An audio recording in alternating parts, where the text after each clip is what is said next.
اعوذ باللہ من الشیطان الرجیم، بسم اللہ الرحمن الرحیم۔ السلام علیکم۔ کبھی قطری خط، کبھی امریکن خط، اور آج چودھری شجاعت کا خط۔ اس حکومت کے پاس عوام کے مینڈیٹ کو روندنے کے لیے، عوام کے ساتھ شب خون مارنے کے لیے صرف خط ہی بچے ہیں، کیونکہ کارکردگی تو ان کی زیرو ہے۔ کارکردگی تو اس حکومت کی جو تھی وہ تھی صرف اور صرف کرپشن، بدعنوانی، منی لانڈرنگ، اس کے سوا اس کی کارکردگی میں کچھ نہیں تھا۔ اور یہاں پھر قطری خط تھا یا امریکن خط تھا جس کی وجہ سے یہ امپورٹڈ حکومت نازل ہوئی، یا پھر آج چودھری شجاعت کا ایک خط جس کی وجہ سے قانون اور آئین کی، عوام کے مینڈیٹ کی دھجیاں اڑائی گئیں۔ ایک دفعہ پھر عوام پر شب خون مارا گیا۔ عوام سراپا احتجاج ہے۔ لاہور، کراچی، اسلام آباد، کوئٹہ، سیالکوٹ، فیصل آباد، ہر شہر میں عوام کا جم غفیر سڑکوں پر ہے۔ اس ملک کو کہاں پر لے کر جانا چاہتے ہیں؟ یہ خانہ جنگی کی طرف لے کر جانا چاہتے ہیں اس ملک کو؟ کیا چاہتے ہیں یہ عوام کی حکومت تو نہیں ہے، یہ تو صاف نظر آ گیا۔ وہ بلاول نے ایک ٹویٹ کیا کہ ایک زرداری سب پر بھاری۔ شرم آنی چاہیے تمہیں ایسے ٹویٹ کرنے پر۔ تم یہ سب پر بھاری کس کو کہہ رہے ہو؟ یہ تم کسی سیاسی جماعت کو نہیں کہہ رہے بلاول بھٹو، تم کہہ رہے ہو عوام کو۔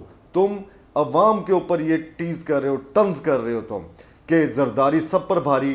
کیا بھاری؟ کرپشن میں بھاری ہے، 10% ہے وہ، اس سے زیادہ کیا ہے؟ وہ کیا ورتھ کیا ہے اس کی؟ تمہاری جماعت ایک سندھ کی جماعت ہے، اور سندھ میں بھی اب انشاءاللہ تعالیٰ نیکسٹ الیکشن میں نہیں رہے گی۔ پورے پاکستان کی پاپولر ترین جماعت پاکستان تحریک انصاف ہے، اس ٹائم عوام اس کے ساتھ کھڑی ہے۔ تم پنجاب میں ہے کیا تمہارے پاس جو تم ایک زرداری سب پر بھاری کر رہے ہو؟ غداری کی وجہ سے کر رہے ہو۔ وہ اس نے ملک کے ساتھ غداری کی ہے، ملک کے آئین کے ساتھ غداری کی ہے، اور چودھری شجاعت کا نام بھی سنہری حروف میں لکھا جائے گا۔ آنے والی نسلیں یاد رکھیں گی ان بابا جی کو کہ انہوں نے کیا کیا ہے۔ اور یہ جو ڈپٹی سپیکر صاحب ہیں جنہوں نے غیر قانونی اور غیر آئینی کام کیا، انہوں نے جو کیا یہ غداری کے زمرے میں آتا ہے۔ انہوں نے ملک کے ساتھ، اس قوم کے ساتھ، اس آئین کے ساتھ غداری کی ہے۔ یہ عوام کبھی ان لوگوں کو معاف نہیں کرے گی۔ آج 186 ووٹ لینے والا بندہ، جو ادھر بندے حاضر تھے، پرویز الہی کو انہوں نے 186 لوگوں نے ووٹ دیا، اس کو وزیر اعلیٰ نہیں بنایا، اور پھر اس کو ظلم اور جبر کا قانون تم لوگوں نے گرم کر دیا۔ عوام پھر سڑکوں پر نکل آئی۔ کیا کرو گے؟ اور اوپر سے رانا ثناء اللہ آج پھر فوراً پریس کانفرنس کر کے دھمکا رہا ہے اس قوم کو کہ بری طرح کرے۔ کیا کرے گا وہ؟ پہلے کیا کر لیا؟ ظلم کیا، چادر اور چار دیواری کا تقدس پامال کیا، نہتی عوام پر، عورتوں پر، بچوں پر شیلنگ کی۔ یہ کیا تم نے، پھر کر کے دیکھ لو۔ یہاں جتنا تم دباؤ گے انقلاب اتنا بڑھ کر آئے گا۔ وہ تم لوگوں کا ظلم جو تھا، اس ظلم نے اس ضمنی الیکشن میں تم لوگوں کو تمہاری اوقات بتا دی۔ اب آگے کیا کر لو گے؟ کچھ نہیں ہوگا تم لوگوں سے، یہ یاد رکھنا۔ یہ قوم اب متحد ہو چکی ہے، یہ قوم اب کھڑی ہو چکی ہے۔ یہ ٹائم دیکھ لیں رات کا کون سا شب ہے، اور عوام سڑکوں پر ہے۔ کیوں ہے؟ صرف اور صرف تم لوگوں کی کرپشن کی وجہ سے، تم لوگوں کے ظلم کی وجہ سے۔ اور کب تک روک سکو گے؟ جب اللہ کی لاٹھی ہوتی ہے وہ بڑی بے آواز ہوتی ہے۔ جب اللہ پاک فیصلے کرنے پہ آتا ہے تو اللہ پاک نے فرعون جیسوں کو نہیں چھوڑا، تو تم لوگ کیا چیز ہو؟ اس سارے کھیل کے پیچھے جو حقیقت ہے وہ میں آپ کو بتاتا ہوں کیا ہے۔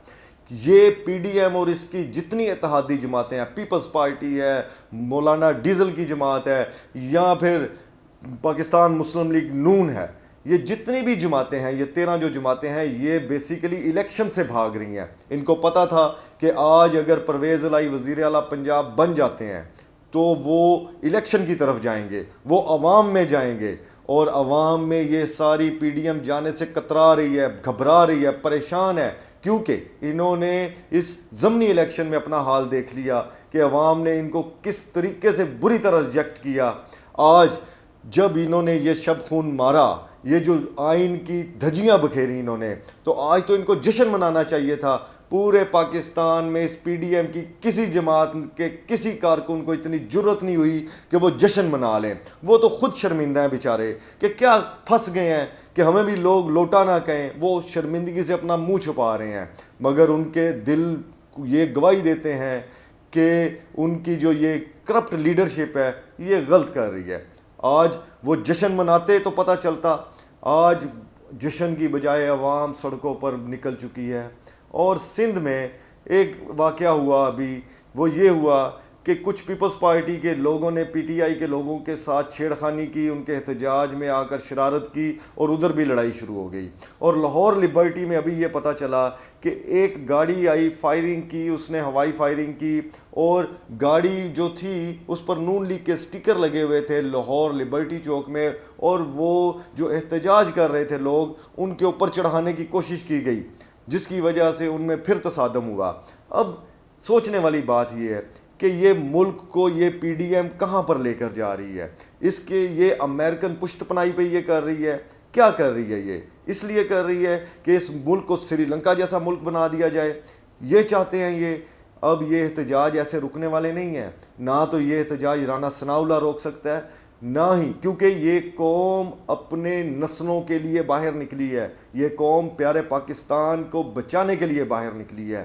تو جب ہمارے بزرگوں نے اس پاکستان کو بنانے کے لیے قربانیاں دی تھیں، تو میرا خیال ہے آج یہ حکومت کے خلاف، یہ امپورٹڈ حکومت کے خلاف عوام جو سراپا احتجاج ہے وہ اپنے ملک کو بچانے کے لیے نکلے ہیں۔ سپریم کورٹ لاہور رجسٹری کی عمارت کو کھول دیا گیا، تمام ایم پی ایز کاف لیگ کے اور پاکستان تحریک انصاف کے سپریم کورٹ لاہور رجسٹری کی عمارت کے باہر جمع ہیں، اور وہ اپنا کیس لے کر سپریم کورٹ گئے ہیں۔ اور یہ ڈپٹی سپیکر نے جو یہ رولنگ دی ہے، جو آئین کے ساتھ غداری کی ہے، اس کے خلاف وہ آج پٹیشن دیں گے ادھر، اور اس کے ساتھ اب دیکھیں گے کہ سپریم کورٹ اب کیا فیصلہ کرتا ہے۔ وہ سارے سپریم کورٹ رجسٹری کی عمارت کے باہر کھڑے احتجاج کر رہے ہیں، اور سپریم کورٹ اس ٹائم پہ لاہور رجسٹری کی جو عمارت ہے وہ کھل چکی ہے۔ اسی کے ساتھ آپ اپنا بہت سا خیال رکھیے گا۔ اجازت چاہتا ہوں۔ پاکستان پائندہ باد۔ السلام علیکم۔